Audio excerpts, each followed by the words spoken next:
तो दोस्तों, उड़ने की आशा के आज के एपिसोड की शुरुआत वहीं से होती है जहां भीड़ बेसब्री से किसी सेलिब्रिटी के आने का इंतजार कर रही होती है। साइली के एक इशारे पर जूही और दिलीप एक ठेला लेकर आते हैं और साइली उस पर खड़ी होकर माइक संभालती है। इसके बाद भीड़ में मौजूद लड़कियां किसी बड़े स्टार जैसे शाहरुख खान या सुनिधि चौहान की उम्मीद लगाए बैठी होती हैं। लेकिन जब साइली माइक पर सच बताती है कि यहाँ कोई भी सेलिब्रिटी नहीं आने वाला है, तो लोग खुद को ठगा हुआ महसूस करते हैं और धोखे का इल्जाम लगाकर साइली पर बुरी तरह भड़क उठते हैं। तभी भीड़ को गुस्से में देखकर साइली तुरंत उन्हें शांत कराने की कोशिश करती है। वो हाथ जोड़कर अपने इस झूठ के लिए माफी मांगती है और सफाई देती है कि उसका इरादा किसी के साथ चीटिंग करने का नहीं था। फिर साइली अपनी मजबूरी का वास्ता देते हुए लोगों से सिर्फ थोड़ा सा समय मांगती है। वो कहती है कि एक बार उसकी पूरी बात सुन लें और फिर खुद तय करें कि वो सही है या गलत। तो साइली की यह गुहार सुनकर लोग तमाशा देखने के लिए उसकी बात सुनने को राजी हो जाते हैं। इसके बाद साइली बहुत ही भावुक अंदाज में अपनी बात को शुरू करती है। वो भीड़ के टूटे हुए सेलिब्रिटी से मिलने वाले सपने की तुलना उन गरीब दुकानदारों के टूटे हुए सपनों से करती है। साइली उजड़ी हुई दुकानों की तरफ इशारा करके बताती है कि कैसे म्यूनिसिपैलिटी वालों ने बेरहमी से उनके बरसों के संघर्ष और रोजी रोटी के साधन को उनकी आंखों के सामने मिट्टी में मिला दिया। वो कहती है कि कैसे उनके सपनों के पंख काट दिए गए और उनकी लाख मिन्नतों के बावजूद किसी ने उनकी एक नहीं सुनी। इधर साइली की बातों के बीच एक लड़का चिढ़कर कहता है कि इसमें उनका क्या लेना देना और वो उनका समय क्यों बर्बाद कर रही है। इस पर साइली एक बहुत ही कड़वा सच सामने रखती है। वो कहती है कि अगर वो सच बोलकर बुलाती तो एक आम आदमी का दर्द सुनने कोई नहीं आता। साइली समझाती है कि प्रशासन तक मिडिल क्लास की आवाज पहुंचने में सालों लग जाते हैं, जब तक कि वो आवाज एक बड़ी भीड़ की गूंज न बन जाए। वो भीड़ को एहसास दिलाती है कि आज उनके यहाँ जमा होने की वजह से ही पुलिस और अधिकारी यहाँ खड़े हैं। फिर साइली न्याय के लिए उन सभी से एकजुट होकर आवाज उठाने की अपील करती है। इधर अपनी बात को पूरी तरह साबित करने के लिए साइली का भाई दिलीप तुरंत एक बड़ा कदम उठाता हुआ नजर आता है। वो भीड़ के बीच जाकर कुछ पेपर्स बांटने लगता है और जोर से ऐलान करता है कि ये वो परमिशन लेटर है जो साफ साफ साबित करते हैं कि इन सभी गरीब दुकानदारों के पास यहाँ अपनी दुकानें लगाने की पूरी कानूनी परमिशन थी। इसके बाद भीड़ के बीच अपनी बात को और गहराई से पहुंचाने के लिए जूही अपने हाथों में पकड़े हुए फूल और बुके उन अजनबी लोगों में बांटना शुरू कर देती है और उनसे उन फूलों का आनंद लेने को कहती है। इसके बाद साइली इधर माइक पर लोगों का ध्यान उन खाली दीवारों की तरफ खींचती है जहां कल तक उसके आई बाबा की 25 सालों की मेहनत की गवाही देती एक दुकान थी। वो भारी दिल से कहती है कि कैसे म्यूनिसिपैलिटी वालों ने बिना किसी नोटिस के बिजली और टैक्स भरने के बावजूद एक झटके में उनकी दुकानों और सामान को तहस नहस कर दिया। साइली का दर्द छलक उठता है कि सिर्फ गरीब और बेबस होने की वजह से उनकी एक नहीं सुनी गई। इसके बाद साइली भीड़ को बताती है कि दुनिया में दो तरह के लोग होते हैं, एक जो उड़ने की आशा को पंख देते हैं और दूसरे जो लोगों को नीचे गिरते हुए देखना चाहते हैं। वो खुलासा करती है कि उसकी कामयाबी और सपनों से जलने वाले कुछ ऐसे ही लोगों की वजह से आज ये तबाही मची है। वो अपने आई के अस्पताल में होने, एक काकी के घर में 2 दिन से चूल्हा न जलने और एक काका की बच्ची के स्कूल न जा पाने का जिक्र करते हुए पूछती है कि क्या एक छोटी सी फूल वाली का कामयाब फ्लोरिस्ट बनना इतना बड़ा गुनाह है। वो भरे हुए गले से भीड़ से अपना सपना पूरा करने और उनका हक वापस दिलाने में हेल्प मांगती है। इसके बाद अपने झूठ के लिए एक बार फिर माफी मांगते हुए साइली कहती है कि इस झूठी कंप्लेंट और अन्याय का सच अथॉरिटी और दुनिया के सामने लाना बेहद जरूरी था। जब किसी ने उसकी सीधी बात नहीं सुनी तो उसे ये रास्ता चुनना पड़ा। फिर साइली एक बेहद मजबूत संदेश देती है कि अगर आम लोग एकजुट हो जाएं तो वे खास बन सकते हैं और सिस्टम को उनकी बात सुनने पर मजबूर कर सकते हैं। तभी भीड़ में से एक आदमी साइली की बातों पर सवाल उठाते हुए उससे सबूत मांगता है, तो साइली पूरे आत्मविश्वास के साथ कहती है कि उसके पास सबूत है। वो तुरंत दिलीप को इशारा करती है और दिलीप एक लैपटॉप पर वीडियो चलाता है और साइली उसे पूरी भीड़ के सामने कर देती है। उस वीडियो में अनीश साफ तौर पर म्यूनिसिपैलिटी के उसी मैनेजर शेखर को साइली की जगह पर फूल का स्टॉल लगाने के लिए 50,000 रुपए की रिश्वत देते हुए दिखाई देता है। तो वीडियो खत्म होते ही साइली सीधा उस मैनेजर शेखर की तरफ इशारा करती है जो चुपचाप उसी भीड़ में खड़ा तमाशा देख रहा होता है। इधर अपनी पोल खुलते देख शेखर वहां से भागने की कोशिश करता है, लेकिन पुलिस और लोगों द्वारा उसे तुरंत दबोच लिया जाता है। भीड़ में मौजूद एक लड़की उस मैनेजर को नीच और रिश्वतखोर कहकर साइली का पूरा समर्थन करती हुई नजर आती है। वहीं दूसरी तरफ सचिन अपनी गाड़ी में जा रहा होता है और मन ही मन सोच रहा होता है कि अब तक उस घटिया मैनेजर का पर्दाफाश हो चुका होगा। तभी एक फ्लैशबैक में पता चलता है कि सचिन ने ही अनीश को भेजकर उस रिश्वतखोर मैनेजर का स्टिंग ऑपरेशन करवाया था। जब मैनेजर की नजर कैमरे पर पड़ती है तो सचिन खुद सामने आता हुआ नजर आता है।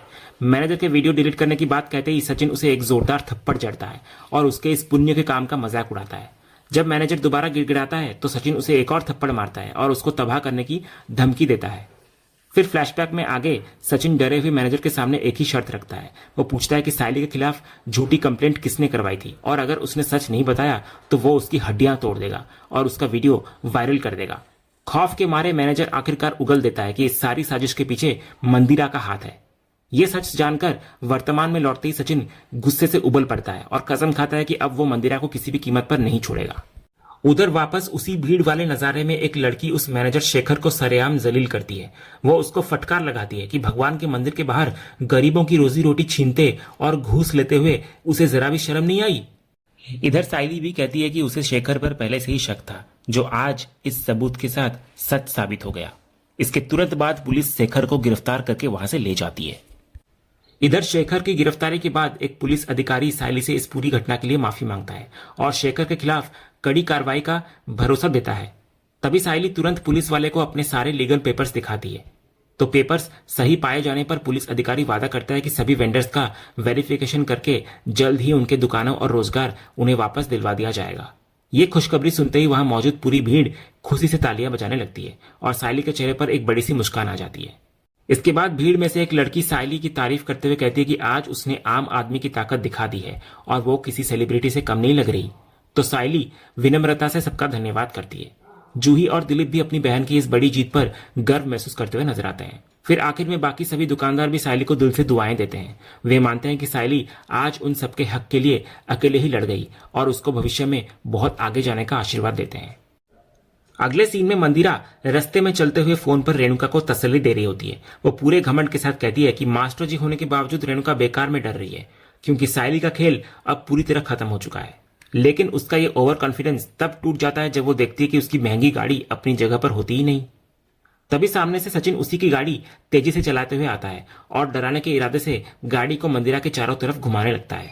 अपनी गाड़ी सचिन के हाथ में देखकर मंदिरा भड़क जाती है और उस पर चोरी का इल्जाम लगाते हुए उसे गाड़ी से बाहर निकलने को कहती है।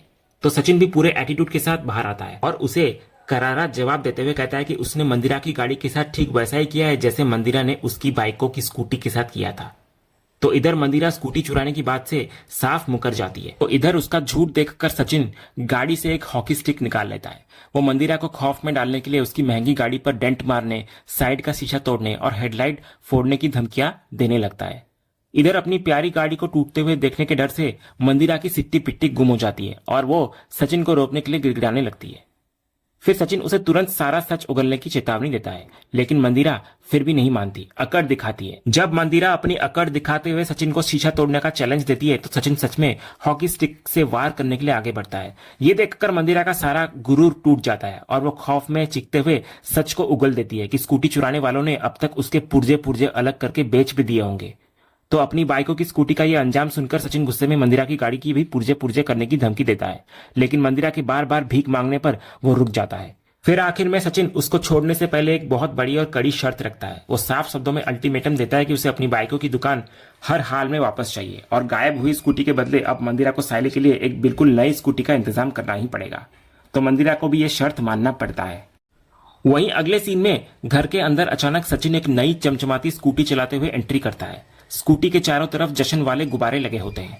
इस नजारे को देखकर रेणुका ताना मारती है कि सचिन पक्का शराब पीकर आया होगा या किसी की बाइक चुरा कर ले आया होगा, लेकिन सचिन उसको करारा जवाब देते हुए कहता है कि वो उसके बेटे तेजस की तरह चोर उचक्का नहीं है। वो बताता है कि पुरानी स्कूटी न मिलने की वजह से वो अपनी बाइकों के लिए शोरूम से सीधे ये नई स्कूटी लेकर आया है और अपनी खुशी में इसे सीधा घर के अंदर ले आया। ये देखकर सायली की आंखें भर आती है और वो खुशी से बेहद भावुक नजर आती है। जश्न मनाने के लिए सचिन सबको मिठाई भी बांटता है। इधर मिठाई बांटने के बाद सचिन का रवैया थोड़ा बदलता हुआ नजर आता है। वो घर वालों को बताता है कि बहुत से लोग सायली की दुकान टूटने और स्कूटी चोरी होने पर खुशियां मना रहे थे, लेकिन अब सायली को दुकान भी मिल गई है और नई स्कूटी भी आ गई है, तो वो लोग जलकर राख हो गए होंगे। सचिन सीधे रेणुका की तरफ देखकर मुस्कुराते हुए तंज कसता है कि ये सब शायद रेणुका की सहानुभूति और आशीर्वाद की वजह से ही संभव हुआ है। फिर वो मजे लेते हुए रेणुका को खींचकर एक कुर्सी पर बिठा देता है और झूला झुलाने लगता है। कुर्सी घुमाते हुए सचिन बहुत ही गंभीर लहजे में रेणुका से सच और झूठ का फर्क पूछता है, तो रेणुका घबराते हुए बात को टालती है। तब सचिन साफ कहता है कि सच कभी छुपता नहीं है। वो ऐलान करता है कि सायली की दुकान तुड़वाने और स्कूटी चोरी करवाने के पीछे किसका हाथ है उसे सब मालूम पड़ गया है। इधर रेणुका खुद को अनजान बताने की कोशिश करती है, लेकिन सचिन उसके चेहरे पर देखते हुए कहता है कि जिसने ये सब कांड किया है उसे तो सब कुछ पहले से ही मालूम होगा।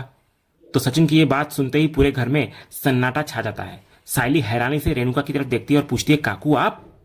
इधर आकाश और तेजस भी हैरान नजर आते हैं कि क्या उनकी आई ने सच में इतना नीच काम किया है। तभी रिया सारे डॉट्स को जोड़ते हुए कहती है कि इसका मतलब दुकान हटवाने और स्कूटी गायब करवाने की मास्टरमाइंड आंटी ही है। तो सचिन रिया की बात को सही ठहराते हुए हामी भरता है। तो इधर अपने ही परिवार के सामने पूरी तरह बेनकाब हो जाने पर रेणुका सचिन को गुस्से वाली नजरों से घूरती है और इसी सीन के साथ आज का ये एपिसोड यहीं पर खत्म होता है। तो दोस्तों, आपको आज का ये एपिसोड और इसका अपडेट कैसा लगा, अपनी राय हमें कमेंट करके जरूर बताएं। अगर आपको आज का ये वीडियो पसंद आया हो तो वीडियो को लाइक और शेयर जरूर करें और उड़ने की आशा के आने वाले रोमांचक ट्विस्ट एंड टर्न्स जानने के लिए हमारे इस चैनल को सब्सक्राइब करना ना भूलें। मिलते हैं अगले वीडियो में, तब तक के लिए धन्यवाद।